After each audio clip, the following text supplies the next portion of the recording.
The Duke Blue Devils are tearing apart the competition en route to the Sweet 16. Who's going to stop them? Let's bring in the squad.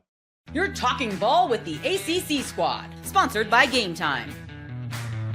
From Florida State to North Carolina, from Syracuse to Miami, and from NC State to California, it's the local experts of the Locked On Podcast Network, bringing you scoops, breakdowns, and the most comprehensive preview of the upcoming ACC weekend. Hang on, it could get loud, it could get heated, and it will definitely be fun. Squad up, you're part of the ACC squad. Shout out to the everydayers and welcome into the ACC squad. Got a lot to cover on this episode, including a prediction on Florida State leaving the ACC long before that 2030 mark that's going to be coming up. Talking a lot of hoops on this episode. 2 new head coaches introduced in the ACC this week. Not to mention a little tournament that's still going on. And the Duke Blue Devils are the last hope for the conference. Margins of victory averaging in the 30s so far. Will they be tested by Arizona? They haven't been tested yet. I am Alex Dono from Locked On Canes. We got Isaac Shade from Locked On College Basketball and Locked On Tar Heels. Jackson Holzer from Locked On Syracuse. And the dynamic duo from Locked On Wolfpack. They're both grinning ear to ear with Will Wade now at the helm. Kenton, Gibbs, and Grayson, Boone. But let's start with these Blue Devils, and I'll let Isaac Shade buy the first round. Is Duke going all the way? And if not, who's stopping them? Duke is the only thing that will stop Duke, Dono. So will they stop themselves? Is that what you're saying? Or are you saying that's the only team that can stop them? I am not saying they will. I am saying I think they're the only team that can stop Duke. And a lot of it is now we've gotten past that initial surge where you got to figure things out. We're now to the point where there's 16 teams left. Cooper Flagg's ankle was a nothing burger. Homie's great to go. If Tyrese Proctor is going to keep doing what he did last weekend, this thing's over. I mean, over. Because now you start focusing on Tyrese Proctor. Cool. Con Knippel's going to drop 35 on you. Like this is coming from everywhere. And it's like focus too much on Cooper at your own risk at this point. And we're all sitting here as the ACC. We're like Princess Leia looking at Duke like, help us, Obi-Wan Kenobi. You're our only hope, John Shire. We need you to pull this thing out. Duke's going to keep rolling through this thing. They beat Arizona at Arizona earlier this year. It's done. They're going to the Final Four. When I saw Malawach hit that 3 in the tournament, I said, yeah, it's just about over. I mean, the biggest team in the nation now has one of the biggest player in the nation stretching and showing off the range. And mind you, he was showing off the range because the defense did that intentionally. They closed off the paint on the drive. They were like, hey, you know what? If your 5 that is 7 feet tall can hit this 3, we will live with that. And they died with that. So I look at this Duke team, historic net rating. And, you know, for all of the things about, there are a lot of young guys, there are a lot of freshmen, all that. In the words of Keith Sweat, they may be young, but they're ready because these guys are absolutely getting it done at this point in time. And as much as I would like to see my bracket do well, and I picked Tennessee to win it all, I am wrong. I am thoroughly wrong. This Duke team is looking like they get fitted for the rings right now because they are an absolute wagon. I wouldn't necessarily go that far, but my tournament pick is looking pretty good right now, the Duke Blue Devils. Mine too. Hey, my bracket's looking great right now. I don't know about you all, but a broken clock is right twice a day, and this broken clock is right. About this only Jackson can find a way to brag about my bracket. I get champion. one good bracket every 5 years, so come on. No, but this is what I'm saying. I agreed with you. Hey, this team is looking like a champion, and you said, not so fast. I'm not sure, even though I picked them. Only Jackson Holzer could do such a thing. No, the only way they can lose is if someone gets hot. I mean, that's really it. If Arizona or Alabama coming up, those are high-scoring teams. If they get ridiculously hot from the three-point land, that's the only way you can really beat them. If they score that's it. Arizona can get hot as fish grease. They cannot keep up with Duke. They can't. If Duke is playing their average ball game, I don't think it's going to happen. You're just asking the avenue for them to lose. I just told you the avenue for them to lose. The only way they lose is if someone goes absolutely nuts from downtown. That's about it. Well, of course, Jackson. Anybody could lose if another team goes ballistic and they go cold as ice. Well, that's what I'm saying. You're telling him getting fitted for rings. Hold on. Yeah. If you have to play your worst and the other team has to play their absolute best for you to lose that ball game, get fitted for that damn ring. It's time. It's going to happen. The crazy part is I think Caleb Love could go ballistic, and it might not even matter. The way that Duke was able to manhandle Baylor, and I think Isaac said it extremely well, if you get Tyrese Proctor cooking without even having to really have to lean on Knipple or Cooper Flagg, you can forget it. I mean, this Duke is a wagon right now. Was it a 23-point win over Baylor, comfortably moving into the Sweet 16? I think they're more than ready for Caleb Love. I'm sure that's a reunion they were wanting to get, especially at the late stage of this tournament. I don't see any way Duke doesn't make it to at least the Final Four, which is kind of what I was talking about last week. Because if they do beat Arizona, you play the winner of BYU and Alabama. Neither one of those teams plays any defense. Duke plays really good defense. And in fact, Arizona doesn't play much defense either. So I'd be stunned if Duke does not make it to San Antonio. And Kenton, you were talking about, these young guys. This is the time now when, like, Mason Gillis really needs to exert, not necessarily on the court, but his influence in the locker room as somebody who was in the national championship game last year. They can rely on that experience. And Tyrese Proctor's a junior. I know Malik Brown's on the shelf right now, but he's got that experience from, Jackson. I don't know if you saw. They didn't make the tournament with him. Yeah, exactly. I get your point. There's that. Pour one out.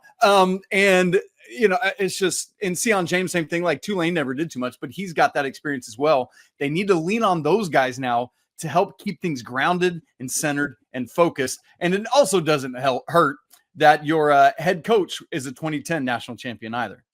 And that's my point in this entire thing. You're absolutely right. If their team has my attitude, yes, they're absolutely going to get bounced. If their team starts looking in the mirror and believing, oh, get us fitted for rings right now, they're going to get bounced. But like you said, that balance of experienced players, that balance of players that have been the bridesmaid, the players that have gotten knocked out in the Elite Eight by NC State last year, bringing that up for no reason at all. But those players know that, hey, when we get close, we cannot underestimate anybody or we will be going home. We will see another big guy dance and say, your season's over. It's over. You're going home, which is the last thing that this Duke team wants to get. And again, they've got the talent. They got the temperament. Get those boys fitted for their rings because the title is returning to Durham. I will say Isaac this about this Duke team. You can go, Alex. Well, I was going to say, Isaac brought up the ultimate point that, yeah, we all talk about the freshman phenomenons that they have, but they also have upperclassmen. Like Tyrese Proctor, who was the hero the other night, in his third year, shoots 7 of 8 from 3. So to not only have amazing freshmen, this is not a team strictly built on one-and-done guys. To also have upperclassmen with experience and temperament in that mix, that's, to me, what makes this roster so well-rounded and so dangerous. I was going to say this Duke team, still a little early in the tournament, is starting to remind me of last year's UConn team. Where it's just like I just don't know. Yeah. I remember watching UConn run through the tournament last year, less so the year before because they were a 4 seed and you're just kind of waiting like, are they going to lose? And then they just didn't. And then last year they were 1 seed, they're the top team in the tournament, and you're just like, who is going to beat this team? And they just keep going through it, and it's like no matter who's going up against them, they make these really good teams all of a sudden look terrible. Didn't they go on like a 30-0 run against a really good Illinois team? Like that's what Duke can do to anyone. The only way you can beat them is if you somehow score like 100 points. That's it.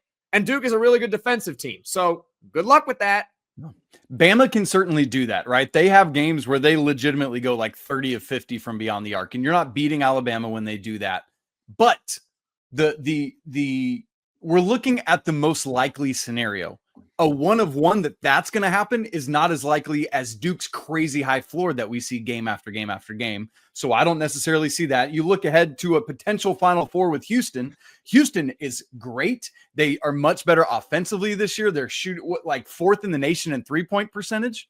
The problem is they're undersized going up against the number 1 team in the nation. That's just the thing or number 1 height team in the nation. Duke just feels matchup proof to me.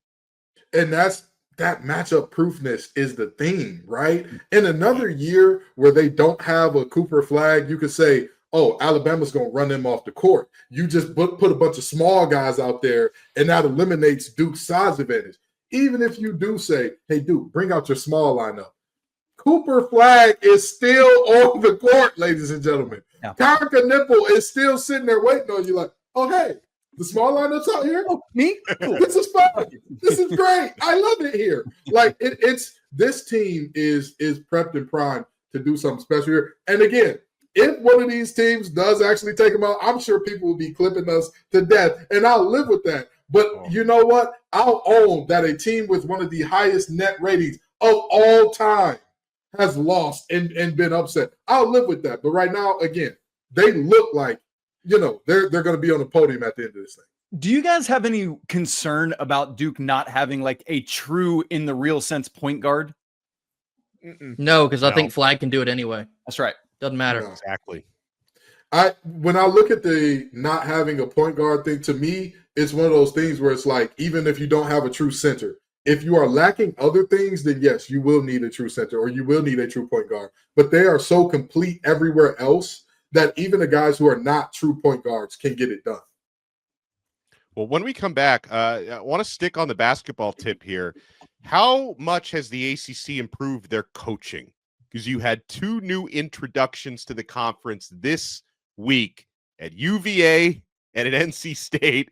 I know that the Wolfpack bros down there are licking their chops to talk some Will Wade. You want to keep it locked. We got the squad together, and we're only getting started. Get the supplies you need from the site made for the skilled trades, Supply House. Whether you're in plumbing, HVAC, or electrical work, Supply House is the reliable way to order products online. Their easy-to-use website is packed with helpful resources and the latest product info to help you get the job done right. Plus, with a complete inventory of over 200,000 parts from 400-plus top brands, you'll find exactly what you need, delivered fast from coast to coast. Need help with an order? Supply House offers expert support and industry-leading service, so you'll always talk to a real person. And for trade pros looking for an extra edge, their free Trade Master program offers exclusive perks like a dedicated phone line, free shipping, and discounts on every order. Thousands of skilled professionals are already taking advantage. Now it's your turn. Join the Trade Master program today at supplyhouse.com/TM and start ordering plumbing, HVAC, and electrical supplies with just a few clicks. Plus, use promo code SH5 for 5% off your first order. That's supplyhouse.com. Thank you for making the ACC squad your first listen and your first watch today. Make sure you check out our other shows for your next listen. Kenton, Gibbs, and Grayson Boone, they've been all over Will Wade on Locked on Wolfpack. Jackson Holzer's been all over the transfer portal on Locked on Syracuse. Isaac Shade has been all over everywhere on Locked on College Basketball and Locked on Tar Heels. I'm on Locked on Canes. We're available free wherever you get your podcasts and available free on YouTube. So, guys, throughout the season, we have, we've been a little upset about the lack of high-profile ACC coaching this season compared to, what we had in previous years, all the big retirements. I mean, just this week, Virginia adds Ryan Odom from VCU as their new head coach. That was made official on Monday. Will Wade, who just helped McNeese State win their first NCAA tournament game ever and has done great things throughout his career, was introduced on Tuesday at NC State. Kenton, I'll let you buy the first round on this one. You could start with Wade, but ACC's coaching has gotten better over these past few weeks, right? I may have to go to Isaac's church screaming down the aisle, celebrating on this one because, oh boy, we're not thinking about the Lord, what he's done for me. But in all seriousness, Will Wade is the perfect fit for Wolfpack basketball. In his opening press conference, I heard the word "we" so much I thought I was at a Nintendo press conference. All it was we, us, what we're going to do, how we're going to get it done, what the Wolfpack is going to do. This young man said, hey, we are making this thing happen in a way that this is not going to be a turnaround long. We are back. The Wolfpack is back, and it's going to be in short order. That is the type of thing that gets me excited about a coach. You see, Isaac brought out the "we" up there because of how much Will Wade said we. We already got Wade Avenue in Raleigh. All we got to do is throw Will in front of it. It's a major street already. It's not one of the side streets. He was destined to come here. And his personality and temperament is perfect for here. And when you look at Odom and UVA, It's the same thing. Odom is a very buttoned up. He's a very professional. He has that type of kind of reserved thing to him where even in his opening press conference, you didn't see him get fired up and excited and beat on tables like you would with a Will Wade. But again, that's just their differences in temperaments. And honestly, if you're looking at UVA's crowd, is that not who they are? Is that not how Tony Bennett had success? Was Tony Bennett known to be a super fiery guy that technicals are going to come out of the blue for him? Not really. So, I think that both of these coaches are perfect fits for their university. And I'm going to tell you what, Grayson's so excited. His Wi-Fi, it keeps cutting out on him because he keeps Googling new pictures of Will Wade and just, figure out which one to frame. That's how excited we are in Raleigh about Will Wade being here. Now Isaac's muted with the we around him. I think the weed choked my neck or something. I saw Amir. Why are you wearing that around your neck like a dog's collar? I just wanted to keep supporting the we. The weed, yeah. He's going to choke you. You know what, Holzer? Let me talk. So there's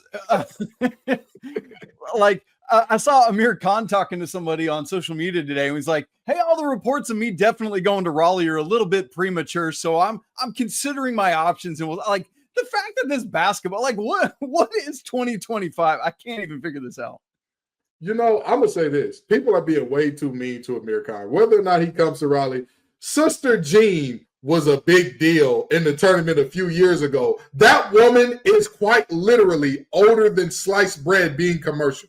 That is not a joke. Sliced bread came around in 1928. Sister Jean was born in 1915. Why under God's green earth are we sitting up here being mad at this kid for being the story? Again, the story is Will Wade. The story is McNeese winning their first ever conference or NCAA tournament game, especially over Will Wade's alma mater in Clemson. He's already running the ACC before he even officially got here.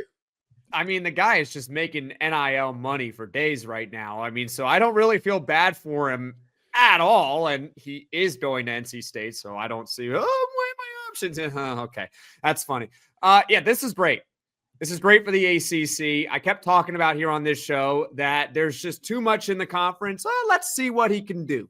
Let's see what this guy can do. I don't know if he can coach. I have no idea. We know Will Wade can coach. We know Ryan Odom can coach. There we go. We need more high-profile coaches, and that's how we can get more teams in the tournament. That's simple. Yes. When we talk ACC, Ryan Odom has ACC blood running through him. This kid was born in Durham, North Carolina, where his dad was a high school coach. His dad, Dave Odom, was the head coach at Wake Forest, for those who remember that. I also love, here's another connection. I don't know if anybody is aware of this. Do you know where Ryan Odom was before VCU? I'm looking at it now. Utah State. Before Utah State, he was a little school called UMBC, where he was the head coach in 2018 when they beat Virginia. Ryan Odom was the head coach, the first ever 16 to knock off a 1 seed, the team that he's now the head coach of. Wow. Well, and I also, and he's a former UVA ball boy. When he was a kid, his father was coaching in Charlottesville. He was a ball boy there as a child. It's perfect in so many ways. Yes. This feels like a conflict of interest right now. Again, going to UMBC. He's a ball boy, upsetting Virginia. Yeah. He likes Virginia. Now he's the coach of, I don't know what. Well, it's great for the ACC. That's what I know. I'm wondering, because Kyle Guy has been one of the assistant coaches. I wonder if he'll retain him on staff and if there's any animosity there, because he was on that team. Yeah, you know what? He won a national championship a year later. All is under the bridge. That's right. I think my internet keeps going out because big ACC doesn't want me to oversell Will Wade. So I'll start talking about Ryan Odom.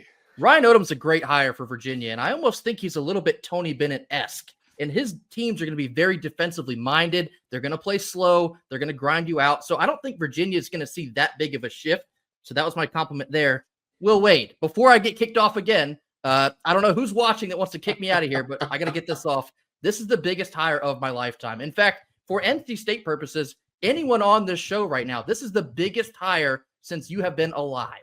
This is the biggest hire since Jim Valvano back in the 90s. This guy matches the NC State fan base perfectly. This is a match made in heaven. He is a great white shark, as I like to call him. He's a killer. He's going to kill it in the portal. He's going to kill it in recruiting, and he's going to go into the neighborhoods of UNC and Duke, and he's going to get in their face and try and win their recruits. He's not afraid to come into the triangle and ruffle some feathers. We have waited decades for a coach like this one, and then you get into all the success that he's had. He's a winner. He wins everywhere he goes. He rebuilds programs. I cannot say enough good things about NC State fans being over the absolute moon. Every single moon there is in the planetary system, we're over it. They're right over now. And The funniest thing to me is I heard John Rothstein say, "Oh yeah, Will Wade is the type of guy, he doesn't care if anybody likes him." I said, "Oh, he's an NC State guy through and through," because that's NC State for you, right? We can admit this. We can be honest about this on this show. Duke and UNC actually like each other. Like that's a rivalry, yes, but it's more so like a, hey, we respect you a lot. I respect you a lot. Yeah. Like if you hear Duke and UNC talk about each other, it's exponentially different from how a Michigan and an Ohio State talk about each other. Okay. How a Florida State and a Miami talk about it. It's exponentially different. And how we talk about each other. Exactly. If you hear NC State and UNC talk about each other, that's that deep-seated. That's that I really don't like anything about you. And Will Wade being the guy that's like, yeah, that's me. I'm excited about that. That's the type of stuff that has Wolfpack Nation so excited, because even if this does not work out, there are a few points I want to get to because I know we got to go to break here. You've got the fact that he has the personality to match up. You've got the fact that the Wolfpack have dedicated all of their resources to saying, hey, we're going to get a slam run higher. And you've got the fact that the fans and the boosters played a major part in this, in that everybody from jump said, this is our guy. Now, luckily, I got an inside source to say he was also Boo Corrigan's guy from the jump. But this was a situation where everybody's happy because, again, NC State went all in and landed the hire of a lifetime. Well, I'll tell you, I'm a little nervous for what we're about to talk about, because if we've got the big ACC lobby shutting down people's Wi-Fi, we are all about to be offline here in a couple minutes, because a new report claims Florida State might be out of the ACC as soon as 2 years from now. You want to keep it locked right here to the squad. I know this has happened to me a lot. You ever check your bank account and wonder, where did all my money go? Between dining out, online shopping, entertainment, it's easy to lose track. That's where Monarch Money comes in, your personal CFO, giving you full visibility and control over your finances. Monarch Money isn't just a budgeting app. It's a complete financial command center. You can track all your accounts, investments, and spending in one place, so you stop just managing your money and you start building wealth. When I started using Monarch, I realized just how much I was spending on things like dinners out and food delivery. Now I budget smarter and I save so much more. And managing money with my wife is smoother than ever. You could track shared and personal accounts, set goals, stay on the same page without all the stress. So take control of your finances with Monarch Money. Use our code LOCKEDONCollege at monarchmoney.com for 50% off your first year. That's monarchmoney.com, code LOCKEDONCollege for half off your first year. The NCAA tournament is here, and so is the Bracket Breakdown. Locked On Podcast Network and Amazon Fire TV channels are teaming up to deliver NCAA tournament coverage like never before. Watch studio shows featuring former players and Locked On's local experts as they guide you through every upset, buzzer beater, and bracket matchup. Stream it all for free on Amazon Fire TV channel. Search Bracket Breakdown to see it all for free. It's your team every day. Was that television star Isaac Shade there with Andy Patton? Look, next time you watch that promo, watch Andy's face after the last thing he says. That took legitimately, poor guy. There was no teleprompter for that, so we had to memorize it, and it was like spur of the moment. And it took him like 15 to 20 tries, and he finally got it right. And then he goes, it was like he ate something. Just watch his face next time you see that promo. That is hilarious.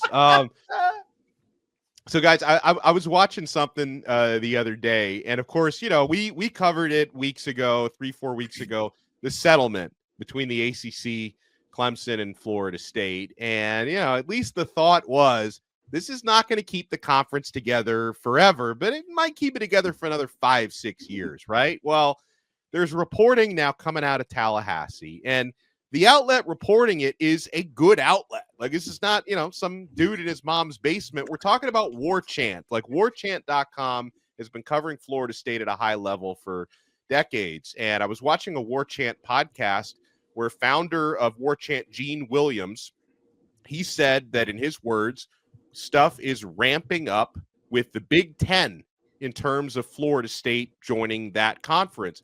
He says he doesn't think Florida State will even stay in the ACC until 2030, guys. He says they're going to get out before then, and his estimate, and he said don't necessarily hold him like by the exact year, but he thinks Florida State is going to have two more academic years in the ACC, and they'll be out then probably to the Big Ten. I guess that would put us in, 2027 or 2028? I mean, if it were to play out that way, guys, you could say this ACC settlement is an even bigger failure than we thought it was at the time. I strongly disagree. This can't be a bigger failure than I thought it was at the time, because I knew at the time this was coming. This is idiotic. That settlement was idiotic by the ACC, and here we go. Oh, this is Florida State still wants more from the ACC after all of this, including the settlement? Oh my God, and more breaking news. Debo still snatches Red's chain. What more can we get? What more can you give them? You have had multiple times the Success Initiative. It was not enough. You go beyond that and you give them the settlement here. It was not enough. Why is anybody surprised by this? This is how it happens. If a schoolyard bully walks onto the playground and knocks you down every single time, and you just keep saying, I'm going to give you my lunch money, why would they stop doing it? What is their incentive to stop? You didn't pick up your hands and fight. You just said, you know what, I'm not even that hungry, man. I ain't need to play like that for real anyway. I don't even need to eat. And now look at your ACC. Now look at your Jim Phillips. Now look at your Disney, if you were involved in the manipulating this at all. They're still going to go to Fox. Oh, what a shock. I just want to know why the Big Ten would allow them in before their media rights deal is over. Their media rights deal is over in 2030. Why allow them in before it? It's not so much a matter of allowing it. It's a matter of coming up with a way to buy them out of it early. Because I think what happened here with the settlement was the ACC basically gave you, hey, here's what it's going to cost you every year to get out. Here's when the grant of rights is no longer really a grant of rights. And so if the Big Ten may have been a little hesitant to negotiate with Florida State, Clemson, and whoever before the settlement, because they thought, hey, this is like too obviously tampering. Now that we actually know when you can get out and how much it's going to cost you to get out, now you can start doing some negotiations under the table. I think that's probably what's happening here. It just, I don't know. It's just so complicated where I'm like, okay, if you're the Big Ten, you do want Florida State probably in your conference because they're going to get you eyeballs, and eyeballs equal more money. But I would just figure you'd want to wait until your TV rights deal is over, because then you can negotiate with the networks with Florida State in it and increase the pie. See, if you allow Florida State in a couple of years, well, your pie is going to shrink as far as how much you're going to make under the current media rights deal, because it's all split between each other. So why not just wait until 2030? But from the Big Ten side, what else can Florida State do?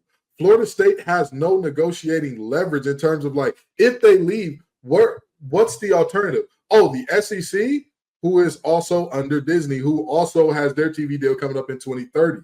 There is not a serious incentive for, the Big Ten to say, hey, we don't want you as early as possible if Florida State is a group that they're interested in. If I'm them and Florida State is like, we'll take a reduced cut, just let us in, I wouldn't turn it down. That's in the words of Victor Sweet. And I didn't know there was a such thing as a free lunch, because that's exactly what the Big Ten's got to feel like right now. And that's exactly how Florida State's lawyers felt when they were leaving the court. They didn't know it was a such thing as a free lunch. And lo and behold, it still came to them. Yeah. I don't own a cat, and I've never had a cat as a pet. But for anyone that has, you know how cats, like if you're not paying attention to them, they'll push a vase off a shelf and it will shatter on the floor. That's how I see Florida State right now. They're not getting the attention. They want to be in the limelight. They want to get all the money. And so they're pushing a vase off the shelf. I'm so tired of Florida State. I really am. Can y'all just chill out. Yeah. It's 5 years. It's 2030. Can you just chill out? If you're making that much more money than everyone else, then continue doing that. And when the time comes, you'll get your bigger payday from another conference. Just chill out. It feels like I got to tell you, there is something to what you're saying, Grayson, because listen, and I'm not. He's not like, I know, that's why I'm saying it, Dono. No, you're 100% right, because Florida State, they did hire their new basketball coach a couple weeks ago, but they're not in the NCAA tournament.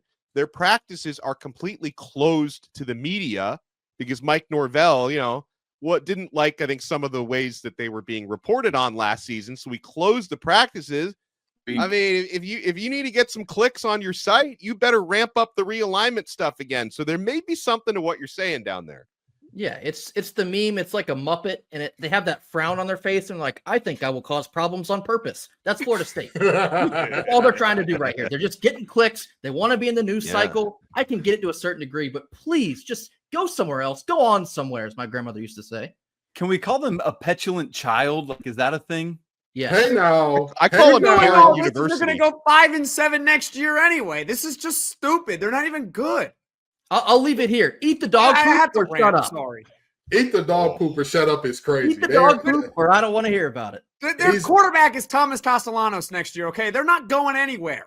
Here we go. For all the reasons that we are all agreeing that Florida State is bad, you picked the one thing about them that's decent to be like, aha, you're not that's decent. It's not decent. Jackson, your first steps towards me were on my last nerves. I swear on everything I love. Again, you can make fun of Norvell's culture and the fact that like everybody's in the portal every year from there, including their best players who eventually come back. You can make fun of the fact that some of their best players didn't play in their bowl game last year, even though they were coming back. So many other things. The fact that people believe that this team is one of the 5 that has a chance to win a national championship out of ACC next year. Definitely make fun of that. They have no chance. But Thomas Castellanos, one of the only good things they did this offseason. He's not good. He got benched by Boston College. And then he quit his team. By the same head coach who traded away DeAndre Hopkins for a 30-year-old power back. That guy's an idiot. O'Brien's an idiot. What are we doing here? I just appreciate Kenton is screaming so loud and it's so frustrated that his microphone cannot contain or handle what's happening right now. That Thomas Castellanos supporters out there. Well, you know what we're gonna do on next week's his episode mother of the is Squad? Jackson. How dare you? He couldn't complete a pass loved him. against Syracuse last year. Couldn't complete one. Got benched and then quit. You know what he was good enough to do last year? Beat Florida State's terrible defense, which you could have mentioned. Along with everybody else. Everyone beat him. That's what I'm saying. That's what you should have mentioned, Jackson. Oh, he's not the guy that did it. He has a pulse. Okay, cool. Everyone with a pulse beat Florida State last year. Next week on the Squad, we're gonna make Kenton's invite get lost in the mail, and Jackson and I will debate whether or not Thomas Castellanos is just a running back playing quarterback. So we'll have that for you guys next week. Thank you all so much for making Locked On ACC, for making the Squad your first listen. Make sure you check out Locked On Canes, Locked On Wolfpack, Locked On Tar Heels, and of course, we need a point guard. Syracuse. A lot of us do. We'll talk to you guys next time on another episode of the Squad right here on the awesome Locked On Podcast Network. Your team every day.